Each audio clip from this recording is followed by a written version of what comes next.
tired of hearing people dismiss harmful behaviour as just banter in the workplace? Well, you've come to the right place. In this video, we're going to explore the line between banter and bullying and how you as leaders can prevent bullying in your workplace. So, sit tight, grab a cup of coffee. In this video, I'm going to want to talk to you about the difference and the fine line between banter and bullying. Is banter really a thing? And if so, when does it go too far and become bullying? How can organisations work to prevent that kind of thing? Let's dive into it. Did you know in 2021, workplace banter lawsuits increased by 44%? Many people hear that statement and think, wow, people need to stop being so sensitive and just learn to take a joke. But it is important to define the difference and be able to spot and respond to the difference. People need to understand when things are being taken too far and colleagues are feeling unwelcome, unsafe, and in some cases, really uncomfortable. So, what is banter? Well, banter can be described as the playful and friendly exchange of teasing remarks. It's undeniable that banter is a really important part of building relationships, whether it's in our personal lives or in the workplace. We build connections through laughter, and the point of this video is not to tell you that all banter is harmful and is just bullying, because that certainly is not the case. Banter should be between friends and colleagues who know each other well. So, let's now look at what is bullying. There are many different levels of and dynamics to workplace bullying. One of the most common reasons for bullying is a power imbalance where the perpetrator is in an authoritative position above the victim, though this is not always the case. Bullying varies in overtness, and sadly, many people don't realise or think that what they experienced before was bullying. Through our research, it shows that 2 in 5 people have in fact experienced bullying, discrimination, or harassment at work. Common examples of bullying include microaggressions, name-calling, shouting at someone, disrespecting someone, belittling someone, ignoring or excluding someone, shaming someone, gossiping about someone, non-verbal behaviour such as dirty looks.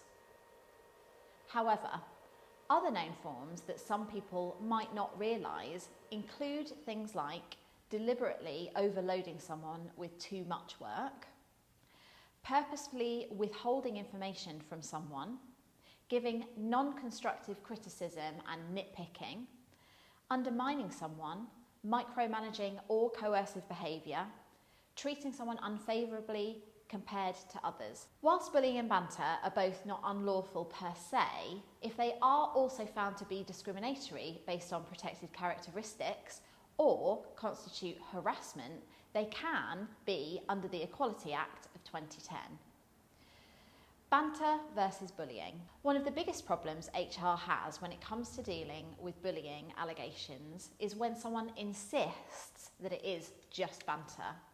This can be challenging for managers, leaders, and HR departments. This then becomes intention versus consequence issue, because whilst the perpetrator says they did not mean to offend, the receiver may have been offended to a point that affects their mental health and their well-being, their ability to work, their productivity, relationship with other co-workers, and even their desire to stay working within the company. Although you may be unable to prove someone's intention, helping them to understand why what they said was unacceptable and offensive is perhaps better than enforcing a zero tolerance policy, as it may have been a genuine mistake or a genuine misunderstanding. However, my advice would definitely be to make the consequence of bullying or anything that can be deemed as such the focus when dealing with allegations and supporting and believing the person who experienced it in the first place.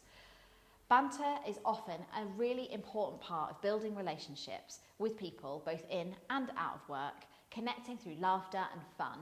But the response to banter is often relationship dependent.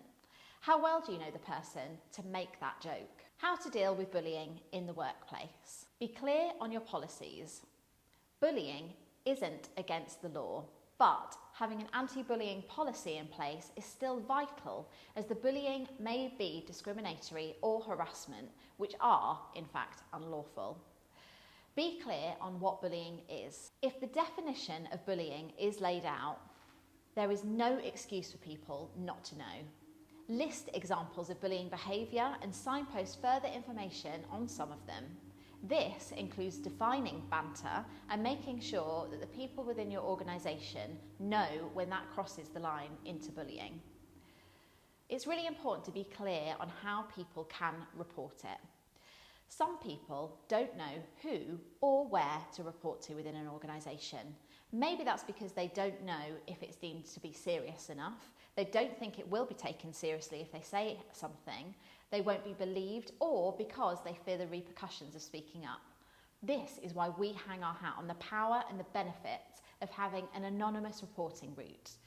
This can be alongside your other ways to report and deal with bullying, discrimination, and harassment. Be clear on the consequences. Be clear on the consequences. This doesn't just mean saying bullying accusations will be taken seriously and investigated, or setting an example of what happens when it does. It also means talking about how bullying affects the victim and the rest of the team. Often, encouraging people to empathise with those they are bullying or those who have been bullied is a good way to make them stop and think about their actions. And if the bullied person takes long-term absence or leaves as a result of the behaviour, what does that mean for the productivity, profitability and reputation of the team and the company? I would also say the responsibility lies just as much with managers as it does with HR and other senior leaders to understand what bullying is, how to deal with it, and how to set an example of acceptable behaviours.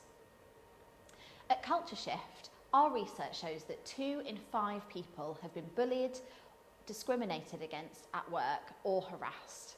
In order to reduce that prevalence, more organisations need to be making sure that they're doing their best to prevent it. Are you? What are your thoughts?